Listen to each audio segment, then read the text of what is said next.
Në lidhje me zjarrin në Koçan janë arrestuar edhe ish-ministrat e ekonomisë Valon Saracini dhe Bekim Neziri, të cilët janë kuadro të BDI-s. Është arrestuar edhe drejtori aktual i Drejtorisë për Mbrojtje dhe Shpëtim, Xhevat Selami, i cili është nga koalicioni Vlen, si dhe është arrestuar edhe ministri pa portofol, Shaban Saliu, i cili është edhe ish-drejtor i Drejtorisë për Mbrojtje dhe Shpëtim.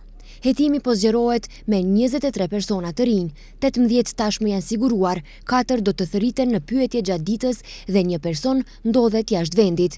Fjala është për ish-ministrin e ekonomisë Driton Kuqi, po ashtu kuadri i BDI-s, i cili aktualisht është ambasador në Norvegji.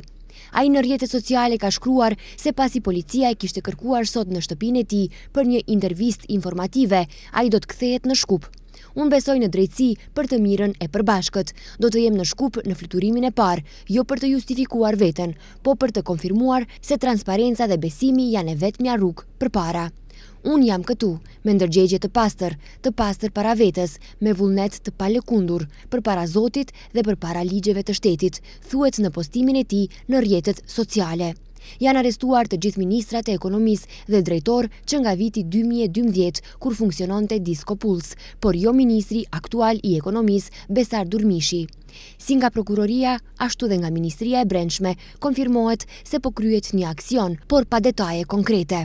Me urdhër të prokurorit publik po punohet për ndalimin e disa personave, me qëllim zgjerimin e hetimeve për zjarrin në Koçan. Institucionet kompetente do të informojnë publikun në mënyrë të koordinuar pas përfundimit të veprimeve në vazhdim, njoftoi prokuroria. Të arrestuarit do të dërgohen për pyetje në prokurorinë në Koçan. Deri më tani, për zjarrin në diskotekën Puls dyshohen gjithsej 34 persona.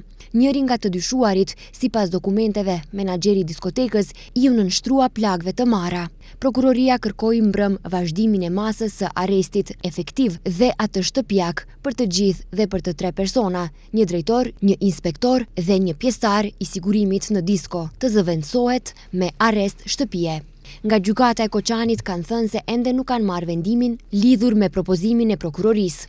Në lidhje me arrestimet reaguan edhe nga Bashkimi Demokratik për Integrim dhe nga Lidhja Sociale Demokrate e Maqedonisë, të cilët theksuan se arrestimet janë selektive dhe në baza etnike.